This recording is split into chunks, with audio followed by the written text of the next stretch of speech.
Hey, everybody. Welcome to Never Seen It. This is a podcast about movies that we haven't seen yet. My name is Betsy, and with me is Trent. Hey, Betsy. Trent, we just finished watching many weeks of Best Picture nominees. And we love a hard pivot. Now that the Oscars are over, we are doing something as far away, far removed from what we've been covering.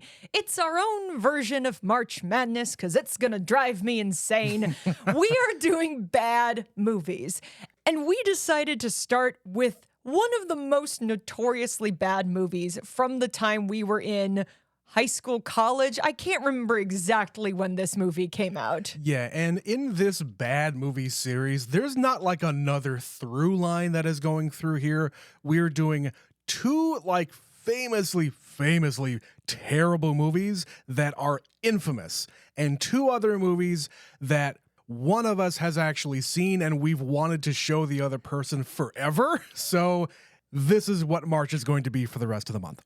And to begin, we are covering the movie that features Bennifer 1.0. Yes. That's right. It's the Ben Affleck, Jennifer Lopez classic ? We're watching Gigli. I am so not excited about this movie. Yeah. Gigli and not Jersey Girl, because that is the other one from this same era that gets a bad rap. I like Jersey Girl quite a bit. Listen, people might say that's bad, but that is not bad compared to Gigli. And again, I've never seen a second of Gigli. I know some things about it that are going to be very disturbing that we will get into after we see it. But yeah, as you said, this is new to both of us. So Trent, I think the reason why we haven't watched it is obvious, but what do you know about Gigli? Yeah, we don't really get down with I don't really know what word to put on it to describe the feeling that people have when they go and watch objectively bad movies. I know there's plenty of podcasts out there that do this, and we have been, honestly, since the very beginning of this podcast, we have a ever-growing list of bad movies that we've wanted to put on a list somewhere and do a series about, but this is the first opportunity that I think that it's time. But anyway, about Gigli. Ben Affleck, Jennifer Lopez. I think Ben Affleck's character, his last name is Gigli, which is why they call it that. I think it is actually called something different in other countries. But I think that this also has to do with crime. Maybe he's an assassin or she's an assassin, or I don't know. I think it's something to do with assassins based on the almost 20-year history that I do not have with this movie. But other than those little tidbits, I don't think I really know anything else, because anything else that I absorbed about this movie is completely gone from my brain because I never thought I would ever watch it, but here we are. So the one thing you haven't mentioned that I know about it that maybe is going to suddenly resurface that you've buried in your memories. Okay. She's a lesbian, and he's trying to convert her, I believe. What the fuck? I think that is a through line from Chasing Amy. I don't think I'm confusing the two movies. I'm pretty sure that Jennifer Lopez's character in this movie is a lesbian. Okay. So but what the fuck, Ben Affleck? What are you getting roped into these fucking movies about you trying to convert somebody that is not into you? Listen, I'm not 100%, but I feel like that is this movie. Okay. It's a weird through line from the other movie where Ben Affleck decides he needs to hook up with the woman who's a lesbian. I guess. But like you, I don't really have context for the actual plot. I just know it was a big deal because they were the it Hollywood couple, and then they promptly, very soon after this movie, broke up until recent memory. But yes, other than those things we just said, I feel like we've pretty much covered what we know about this. So let's go watch it, Trent. I am fully prepared to eviscerate this movie down to its very core. Let's go do it. All right, so we're going to go watch Gigli. Oh boy. And then we'll be right back.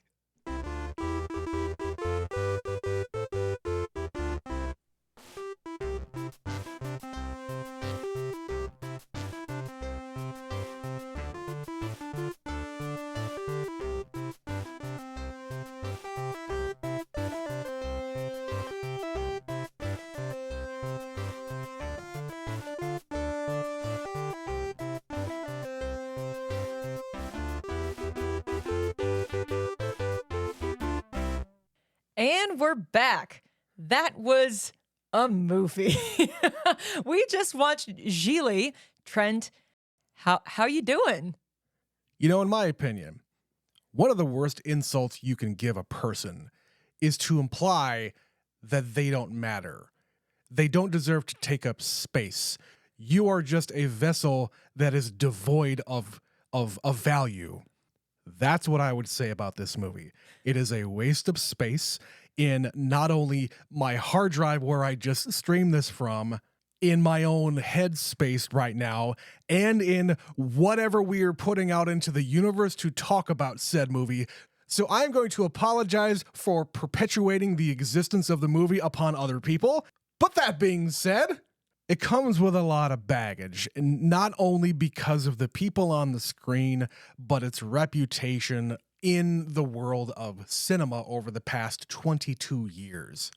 You say Gigli, and everybody knows what you're talking about. Everybody Whether knows, you've seen it or not. Yeah, exactly. You know, if you are any kind of movie person, you know what this movie is kind of about. At the very least, you know it's bad.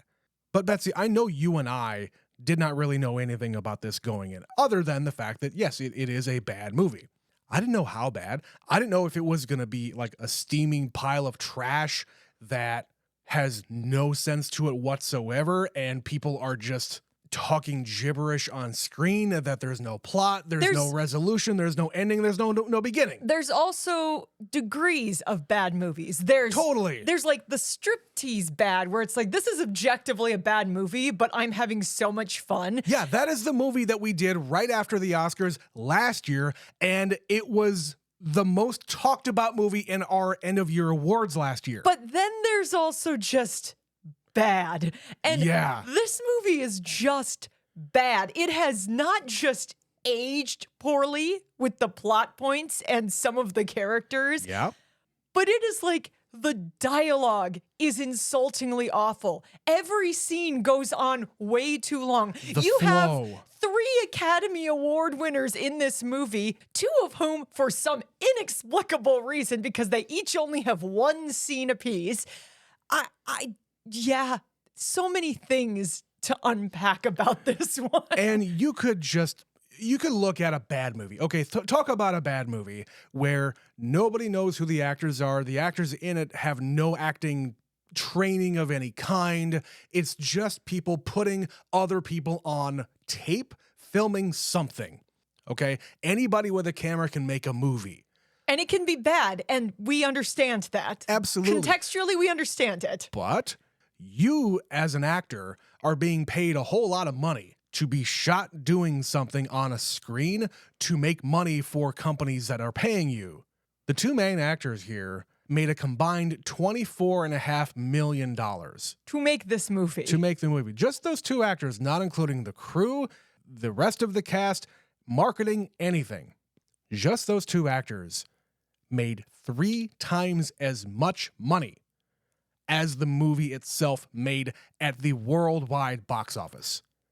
There are bombs, and then there's Gigli, okay? There's like 30,000 feet of shit, and then there's Gigli. When it comes to making money. Now, I understand that a movie like John Carter is always talked about, hey, that is the biggest box office bomb of all time.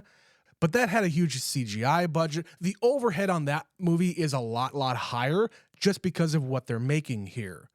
There's barely anybody in this movie, and it's still fucking bombed. Trent, the content of Gigli could basically be performed as a play. Like, you literally, with what they are doing and where they are, with very few exceptions in the film, you could do this movie on the stage. Because there's not much to it. A high school drama club could honestly do Gigli. Please do Gigli. maybe even make it a better fucking movie. Improve it, please. Because, and I don't know if there's going to be any kind of structure to this episode or not, but I think it's just going to be us complaining about how fucking long every single one of these scenes are and how incomprehensible some of the dialogue is. That was the thing I kept coming back to. You and I have said many, many times, we love watching movies where there's like gangsters or prisoners, people who are, quote, perceived lower status for the movie that we are watching. Yeah. But they are speaking in this elevated way that makes it stand out.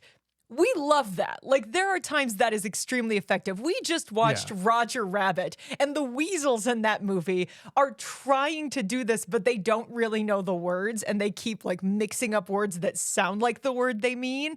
In this movie, that's what's happening. Like, the guy who wrote this, because I assume this was a man. I didn't look into it. It was, yes. I know it when I see it.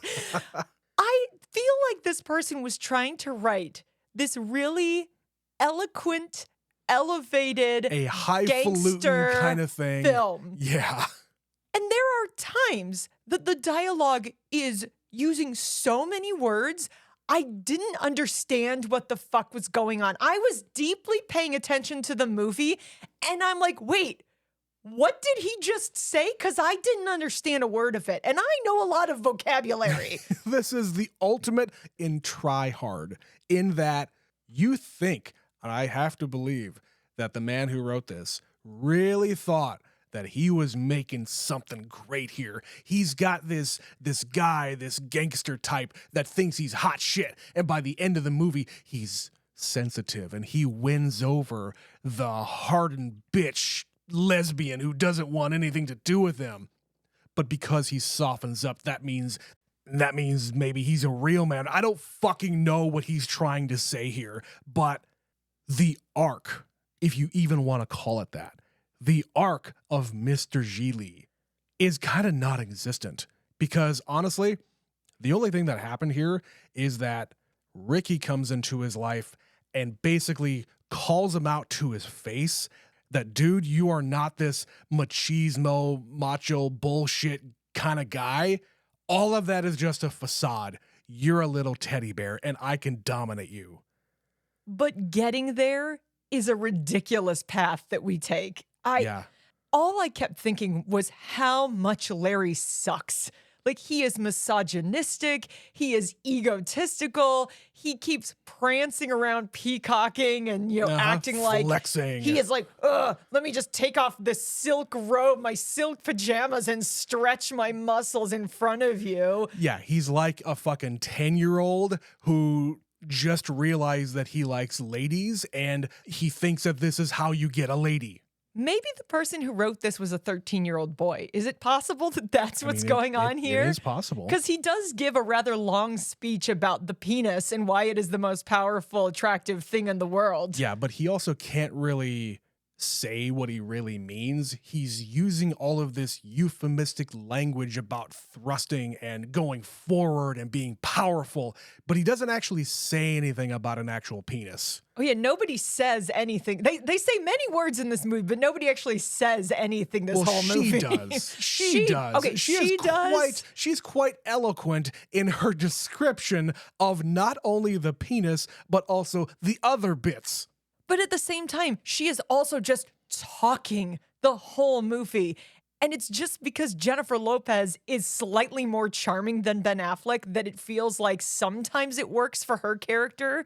But then the rest of the time, I'm like, why will she not stop talking? Okay. No one ever stops talking in this movie. These scenes do not end. But I would say about the two characters we're talking about, J-Lo's character, I think could have, I emphasize, could have. Big asterisk. Yes, she could have had something here. They could have developed her in a way that she could be the person that is actively trying to get him to soften up and say, dude, what you're doing here is this, and I don't respond to that. This is one of the reasons why I like women so much, and guys are just a waste of my time.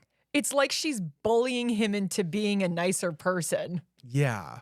But in equal measure, she's kind of emasculating him the whole movie. Yeah, and I feel like that's maybe where the movie should have gone further.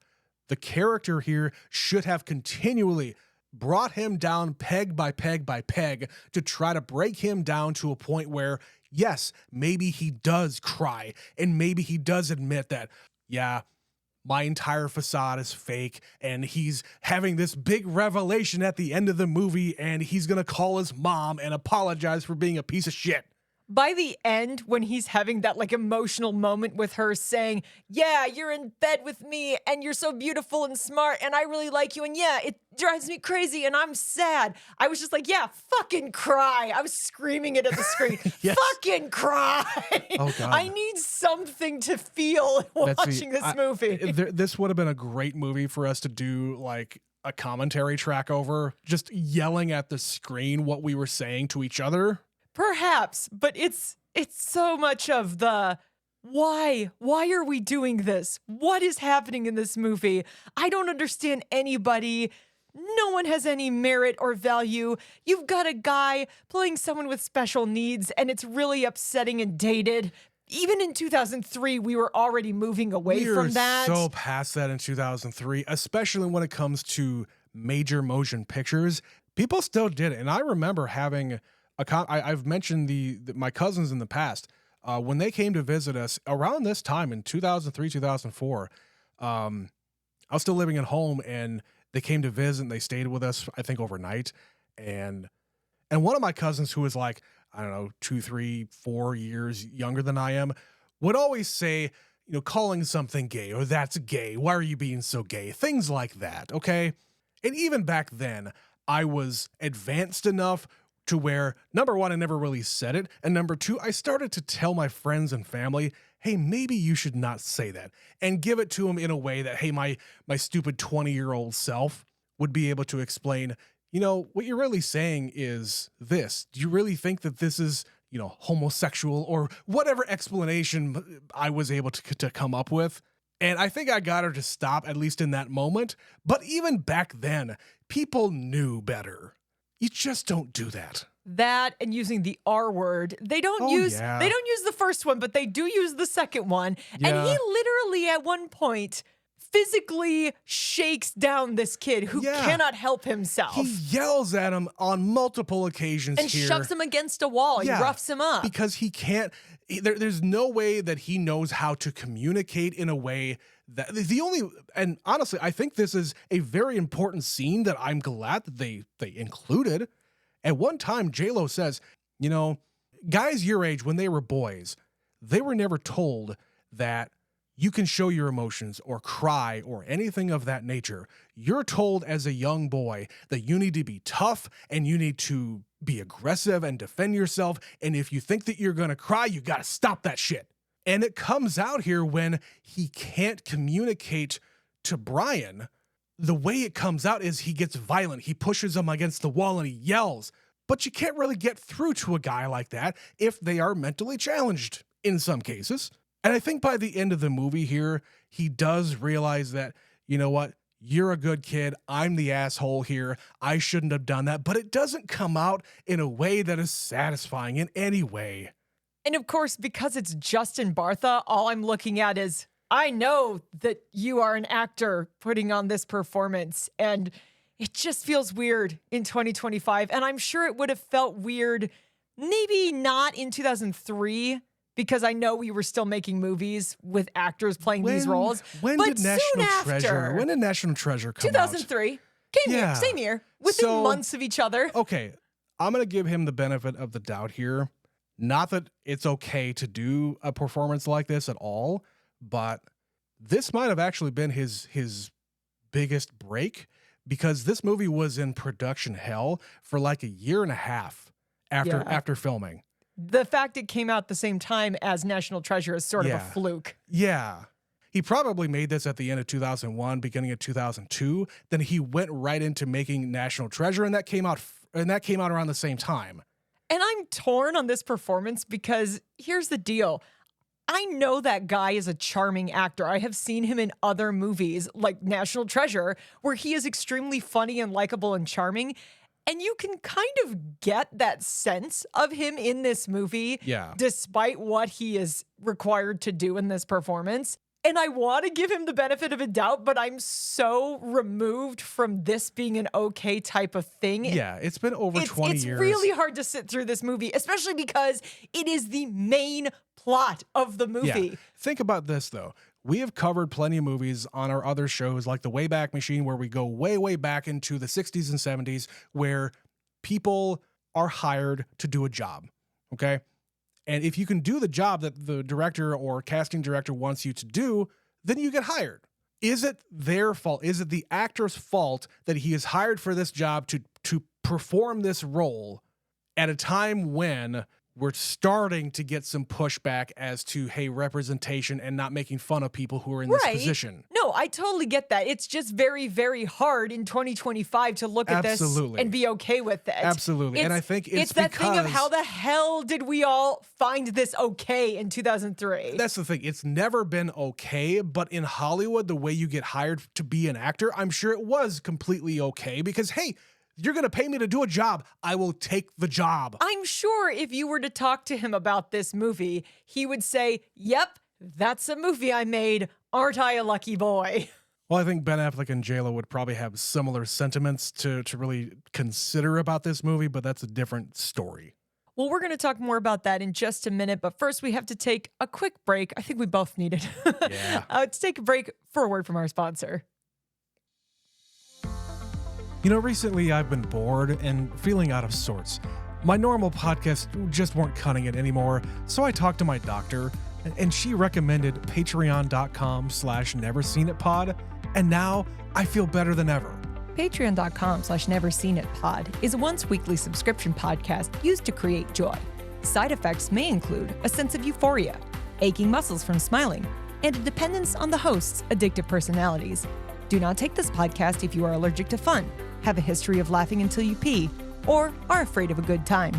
Talk to your doctor about patreon.com/neverseenitpod today. We touched on it in the intro, but in 2003, Jennifer Lopez and Ben Affleck, for the uninitiated, for those maybe not young enough to remember what it was like, or maybe you weren't even there in 2003. If you were fortunate enough. When they were dating, they were known as Bennifer, one of Hollywood's hottest couples.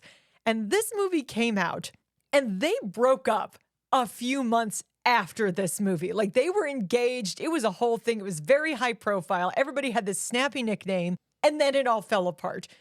Do we just assume that this movie was the catalyst for that? Do you think realistically it's just coincidence, or that the making of this movie was such an experience that created the rift? Because you were looking into it, and the movie actually was made and then edited and re-edited again for over a year before it actually came out. It took 17 months in the editing bay after principal photography was over with. So that means if it came out in August, they basically got done at the end of 2001.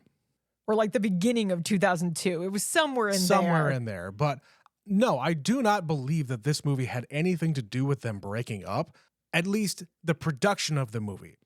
People work with their spouses and girlfriends and whoever else all the time when it comes to making movies and TV shows. Happens all the time when people work with each other in very close proximity. You have to have some kind of chemistry with your castmates, and sometimes love blossoms. And it makes sense for these two at the time that they would have started dating, because she was, on the rise. She'd already put out like music. She was very famous and making a lot of rom-coms and other movies. Sure. He's coming off of his Oscar win, and he's this hot young star. The two of them getting together made sense. But then it feels like just as quickly as the two of them got famous in the 2000s, they both got less famous almost immediately after this, because it killed any goodwill that the people had, because Gigli was so insultingly bad. Yeah, whatever momentum that both of their careers had kind of hit a brick wall here, because yes, it was box office poison.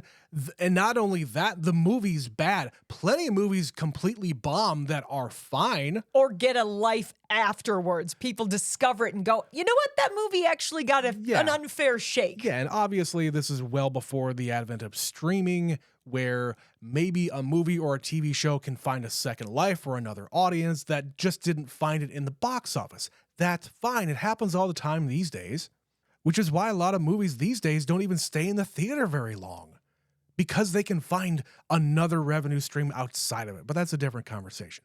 These two, though, I think it probably came as a surprise to them that the movie was panned as hard as it was, because again, the movie, they filmed it a year and a half prior to when it came out. Then they're doing the press tour for it.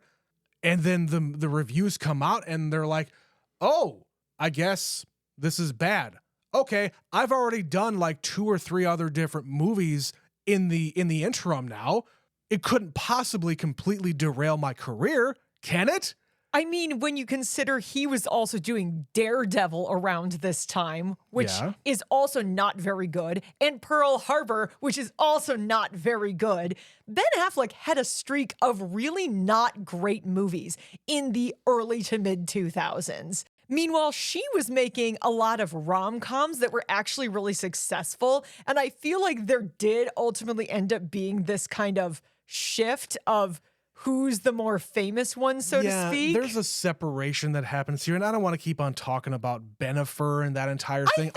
Honestly, I do not give a flying fuck about celebrity gossip in any way. I know, but part of the reason we picked this movie is because we just got Bennifer 2.0, and they just got divorced months before we recorded this. So it's that weird thing of, they made this movie together. It was terrible. They made another movie that came out a couple months after Gigli, which is actually, in our opinion, not bad. We love Kevin Smith. We love his movies. And Jersey Girl gets a bad rap. But in that movie, Ben Affleck and Jennifer Lopez, in a really bizarre way, work together. They have incredible chemistry in that movie, even though she is only in the first part of that movie. But she's super cute and adorable, and the two of them have great chemistry together. They really do. How did they make that movie, which is actually better than people give it credit for, or at least if you take out the part with the two of them, that part's good. And this movie, because, honestly, it had a better script and a better director. But also, chemistry is important. And I feel like they don't have it in this movie. I feel like he is so aggressively machismo in this. His terrible person. They're not supposed to have chemistry in this movie. That's not what this movie is. Here's the thing that I think is really the problem here. Originally, the writer and director of this movie wanted this to be a run-of-the-mill kind of gangster movie that had this extra little bit about the lesbian thing thrown in there, okay? Okay. The studio wanted it to be more of a rom-com that just happens to have the gangster thing thrown in there.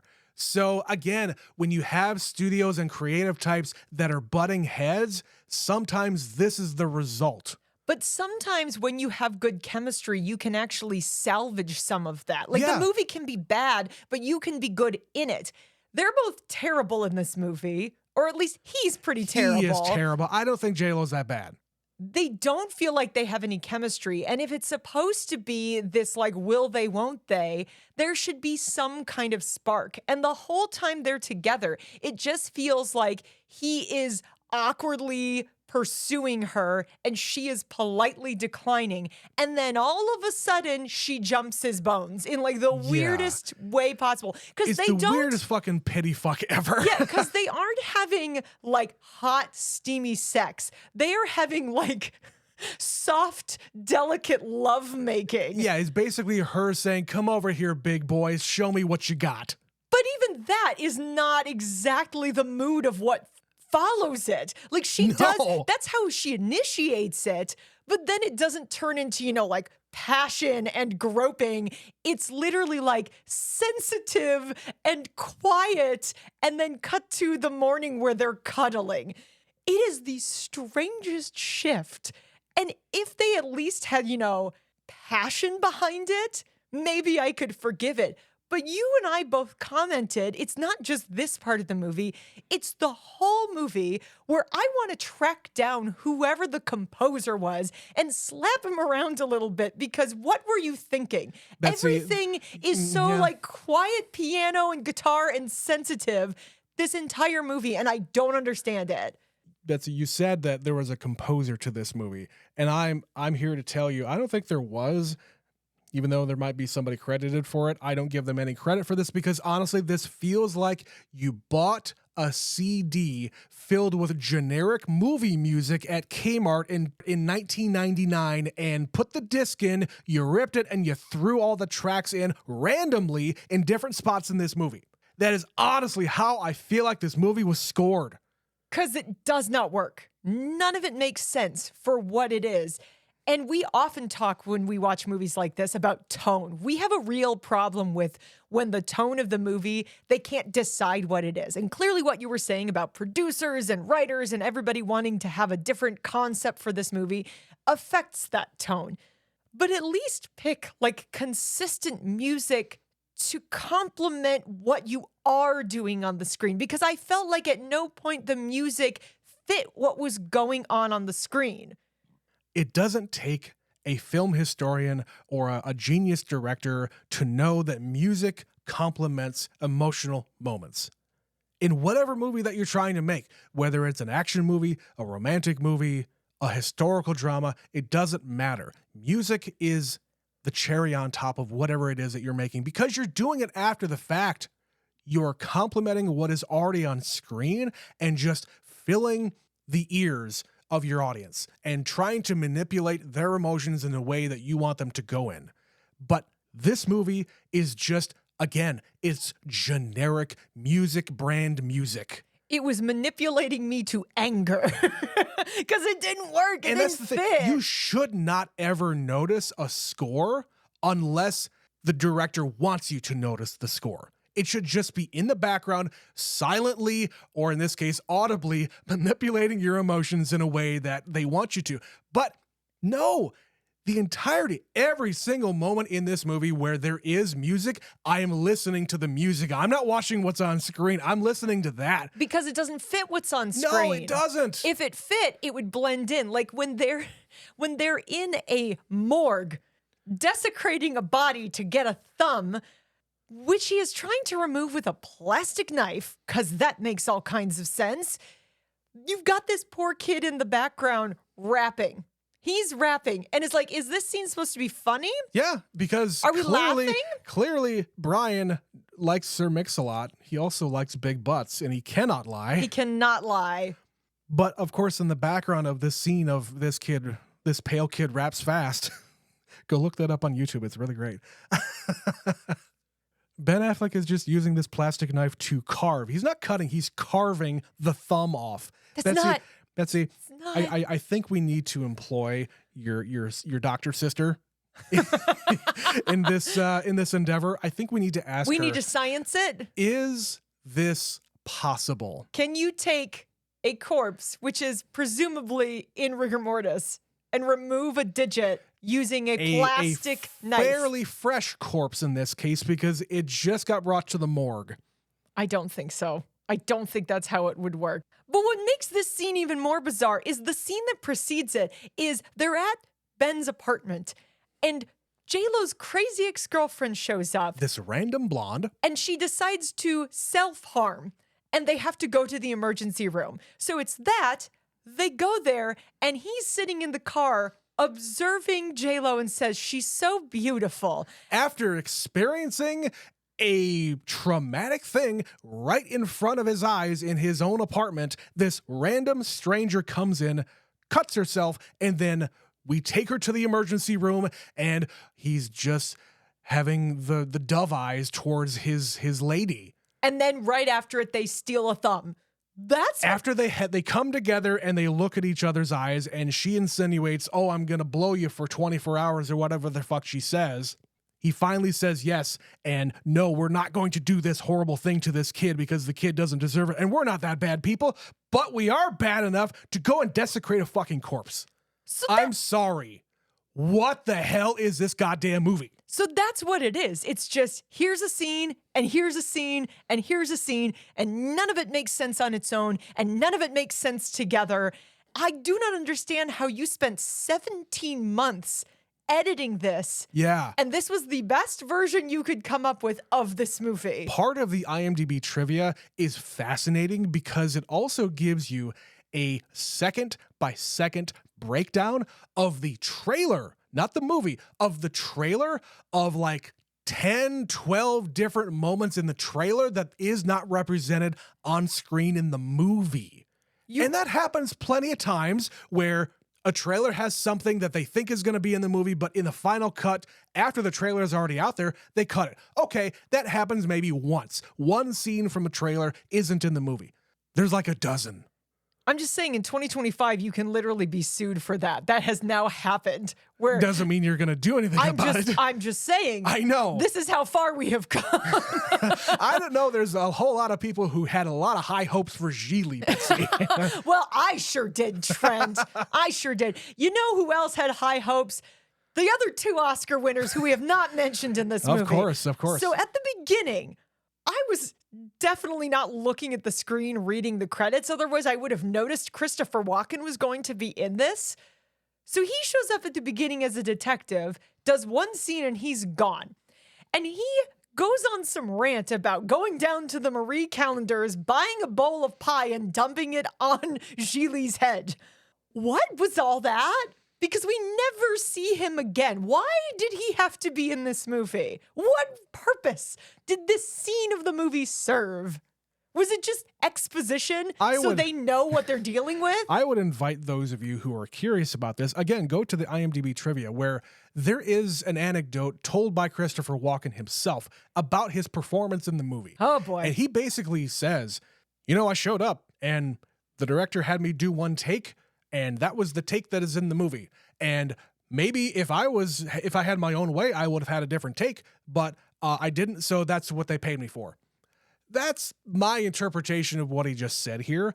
And if you look at it, if you really, really watch it, he's doing the thing that Christopher Walken does. He has his halting delivery of all of his lines.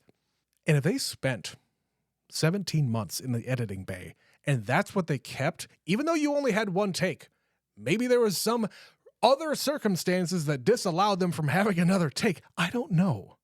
But if that is the final result of you having Christopher fucking Walken in your movie, that is a crime against Christopher Walken. Yeah, I don't blame him for this. This is not Christopher Walken's fault. Not at all. Frankly, he wasn't bad. It's just strange. It's just very unusual for him to show up in this movie. The fact that you got him and this is what you use him for. Yeah. I go back to a movie that we covered on Real Love, one of our Patreon shows, when we covered the movie Leap Year.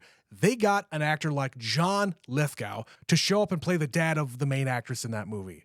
You got John Lithgow for your fucking dipshit ass movie and only put him in one scene where you could have absolutely fit him in elsewhere later on in the movie and during the movie. I don't care. You got John Lithgow and you used him for one scene. What the fuck?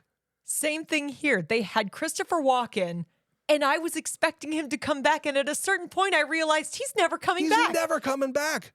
Where on the editing room floor did you put the rest of the Christopher Walken stuff? I would like to know. Apparently it didn't exist by what you're saying. They just recorded like 5 minutes worth and then chucked it all out the window. Maybe. I honestly don't know. All right, well, prepare yourself, Trent, because I'm about to say something nice about Gigli. The other person in this movie who has an Academy Award is Al Pacino. Yeah. Al Pacino's good in this movie. This is the only good scene in the entire fucking movie. This is the only nice thing I am prepared to say about this movie. It is that Al Pacino shows up and actually delivers a good performance. Is his dialogue any better than the rest of the dialogue in the movie? Not particularly, but he understands how to get the most out of what he's been given. He gives it his Al Pacino gusto that he is famous for, especially in this era of Al Pacino. 2003 is when he did that movie we covered a long time ago, The Recruit, where he plays a recruiter for the CIA and he's just yelling at the top of his lungs. It's just what he does best, especially in this era. Yeah, this is that Any Given Sunday, The Recruit, Insomnia, yes. That era of Al Pacino. Where Al Pacino basically plays the same guy in every single thing that he's in because that's what the directors are hiring him to do. They want loud Al Pacino. And that is clearly what they wanted him for in this movie. And that is what they got. That's what they got, yeah. I didn't know it would take, again, just when I was expecting Christopher Walken to show up and accepting he was never showing up again, I suddenly remembered Al Pacino's supposed to be in this movie, and he's there. We get one scene. He does his Al Pacino best, and then the movie goes for like another half an hour. It just would not end. That should have been the fucking coda where Al Pacino is yelling at you. He shoots a guy in the fucking head, and he finally gets to her couple on the couch, and somehow J-Lo convinces him not to kill him. I was really hoping the movie would just end with him killing them because I feel like it's a better ending. I think you're right. Just end my misery now. And everybody's misery.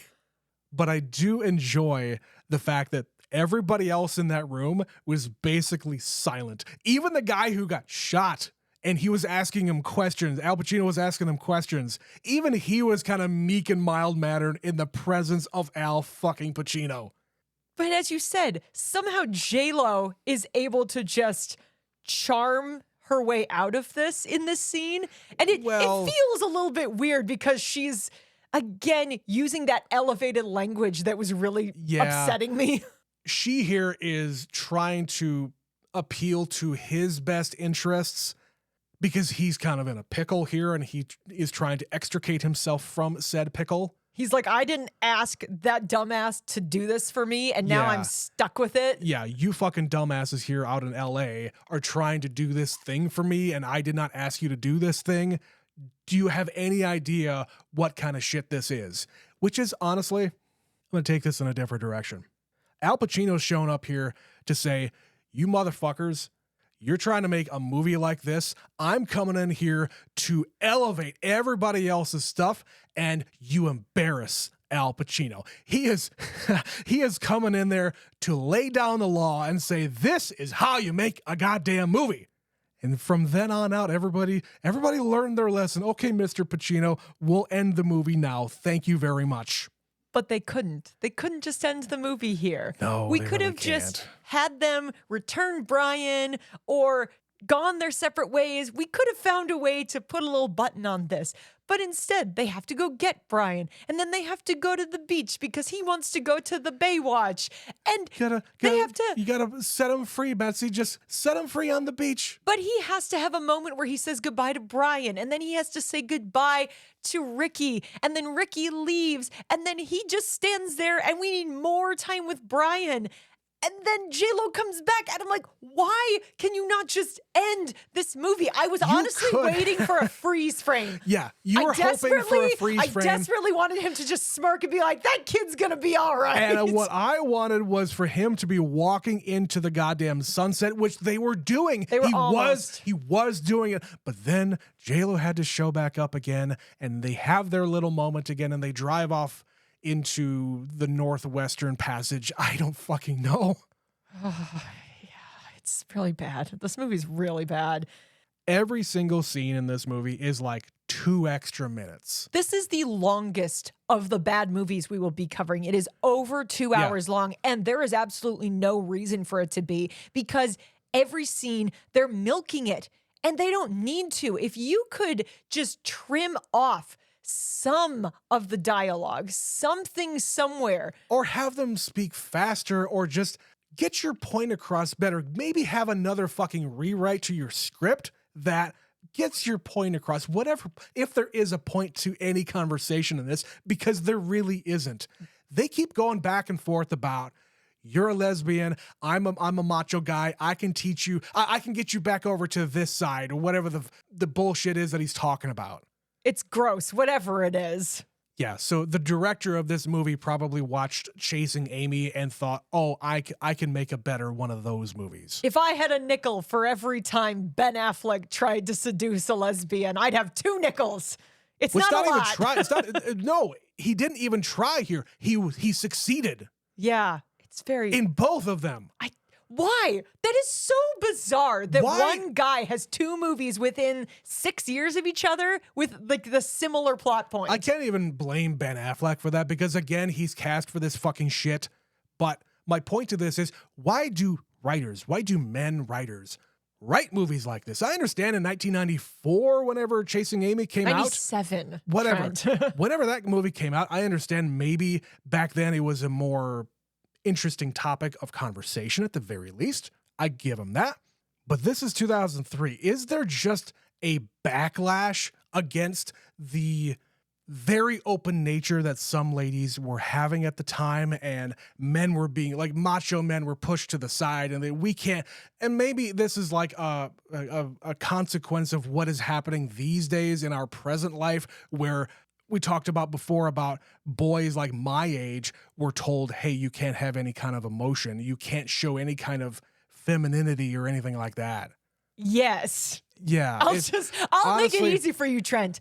Yes. I know, and I could keep on talking about this, and I really don't want to, because this movie does not treat men in any kind of great way either. No, it is both things, because she is talking to him in some really strange ways, trying to emasculate him. He is talking to her about how he can change her and all she needs is a penis to do it. Right. It's gross. It is a really stupid, easy way to do this movie at a time that we could have advanced well beyond it. Like, we have seen since the beginning of movies, the battle of the sexes. And there are really great examples of it, and there are really bad examples of it. And Gigli is amongst the worst of the examples I'm of that topic. Yeah.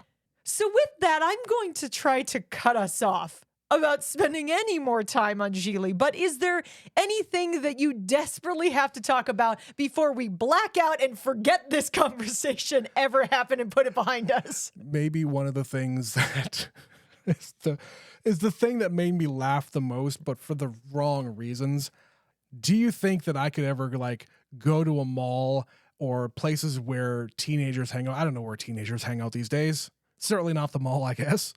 But do you think I could pick up like their phone or an iPad or, God forbid, a laptop, crack it over my knee and say suckmydick.com?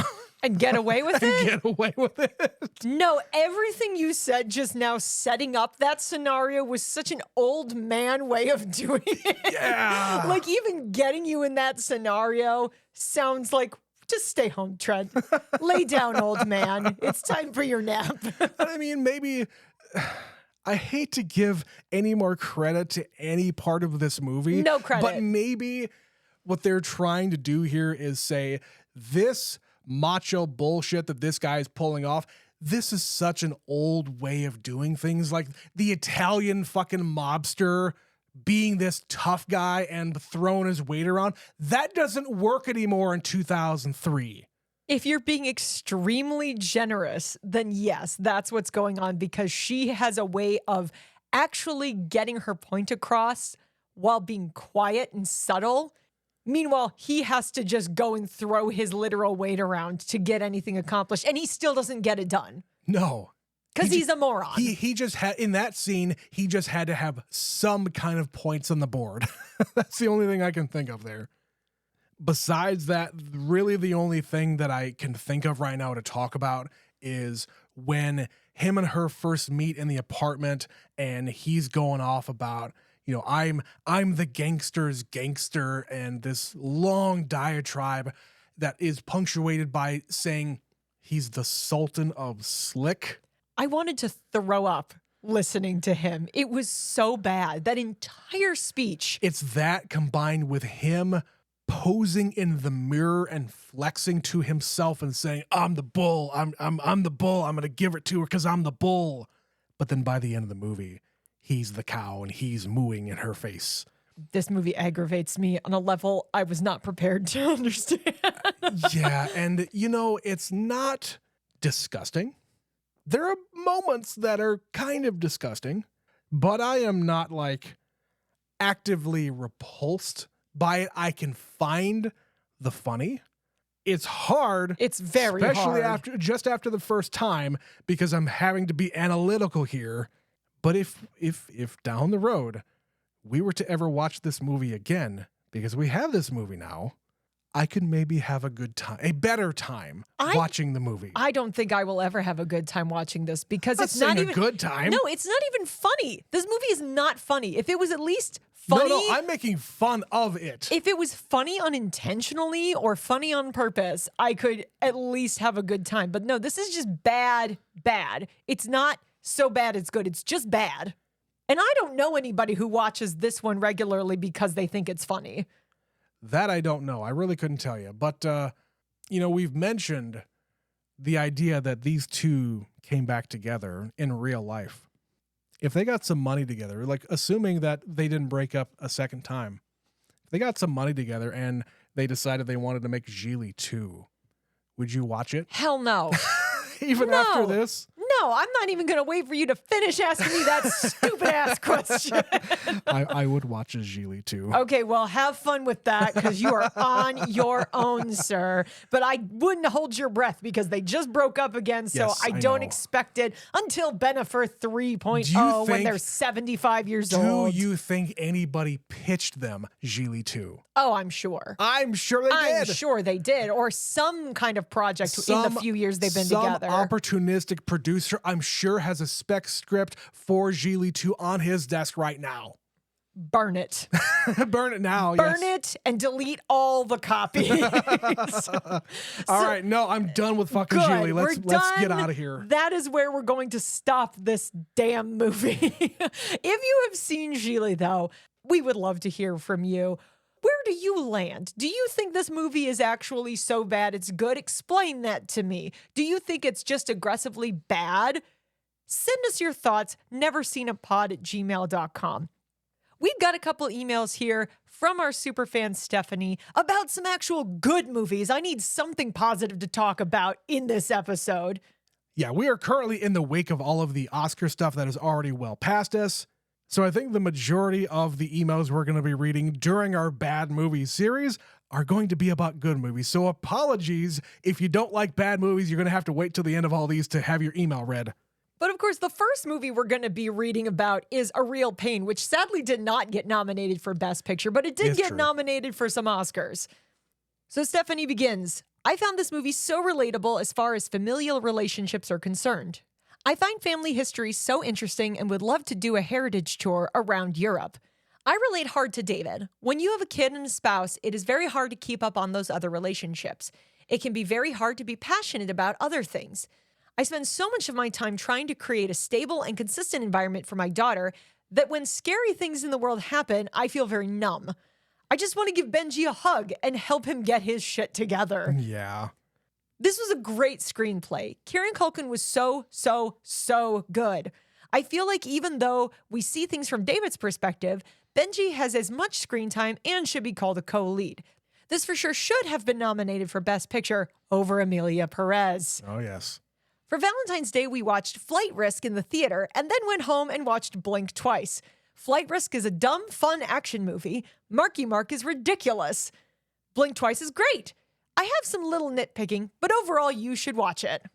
I don't think I've heard of Blink twice. It was that Channing Tatum movie from a few months ago that Zoe Kravitz That's right. did. Before they broke up again. I have heard good things about that, but as we I've heard often okay say, things, yeah. as we often say, we're not high on the list for prioritizing horror movies, and that kind of falls into that genre a little bit. Unless it is like a knockout of the fucking park where it's very, very unique, we're not going to spend our time with movies like that. Or it gets nominated for Best Picture. Yeah, but I also want to avoid, like the plague, anything touching Mel Gibson and Marky Mark. Oh yeah, we're not watching Flight Risk. No, That's sorry. not happening. Nope. My favorite thing about that movie, though, was the fact that Marky Mark is bald on top, Yeah. and all of the marketing cuts off the top of his head so you can't actually see that. It's such a stupid little thing, but it made me laugh every time I saw a banner ad and the top of his head is cut off. Uh-huh. And Stephanie was also working her way through the Best Picture nominees, so the next email here is about Nickel Boys. This movie really got to me. It is so sad and horrible, but beautifully made and very moving. This one will stick with me for a while. The filmmaking is super interesting, and I really liked the first-person perspective. Changing between Turner and Elwood was such a great way to foreshadow the end without making it obvious. I agree that Turner probably dropped the notebook and the inspectors just wrote a citation or said that they would open an investigation, but obviously nothing comes from it except Elwood gets put in the hot box. I agree that this should have been nominated for Best Picture and Cinematography. This is toward the top of my list for Best Picture, but I really have to think about my favorites. As far as Best Adapted Screenplay, the competition is really steep, and though the story is fantastic and well written, I don't know if the dialogue is my favorite. Yeah, the strength of that movie is how it looks, and not having read the book, it's really hard to determine how well it was adapted. Not a lot of the bulk of the movie, as it matters, is in the script, is in the dialogue. Yeah, we kind of talked about it in the episode where I don't really know anything about the book. Like, if the perspectives are correlated on screen, are they talking from a first person perspective, saying, I think this or I say that? So it's really hard for me to determine if it's a good adaptation or not. And of course, full disclosure, we are recording this episode before the Oscars, so we have no idea if any of this stuff has won or not. So you guys are in the future. You already know what happened. But thank you again, Stephanie, for sending those emails. Yeah, thanks. If you'd all like to hear our full thoughts on any of those Oscar movies, we covered all 10 Best Picture nominees. And last week we did our 5th annual Oscar special where we ranked all 10 movies. So definitely check that out. Before you all completely move on and start thinking about Oscars for next year, which I need a break from that. I'm ready for other things. Everybody is just concentrating on our bad movie series, Betsy. Nobody's thinking about anything else. Excellent. But if I can make them think about anything else, they can go to patreon.com/neverseenitpod. Think about giving us some money. And think about listening to all of those extra shows that we put out every single week over there. You can also follow us on social media. We appreciate your support on those platforms. Or you can go to anywhere that you're listening to podcasts, rate us 5 stars, write us a review. All of those things help get us in front of more people. So that is going to do it for Gigli. Thank God. I don't want to talk about this anymore, but I have a feeling it's going to rear its ugly head as the year progresses. We're going to keep coming back to it. But we do have 3 more bad movies to go. So Trent, what are we going to be covering next week? Well, next week, Betsy, is going to be a treat for you. Lucky me. Because I have chosen here a movie that is actually a prequel / spin-off / follow-up to a movie or a pair of movies that you fucking adore from your own teenage life. And if you guys don't know the history of Betsy, she fucking loves, and I mean loves, the 1999 classic The Mummy and its follow-up, The Mummy Returns. But no, we've already seen those movies, but Betsy has never seen The Scorpion King. That's what's coming up next week for our bad movie series. I'm shaking my head. I don't know what I have agreed to this month, and it's already bringing me such pain. She is going to be very, very sorry that she has agreed to do this. But I'm already sorry, Trent, but it's going to have to wait until next week to get my full depth of sorrow. So until then, this has been Never Seen It. My name is Betsy. My name's Trent. And we will see you next time.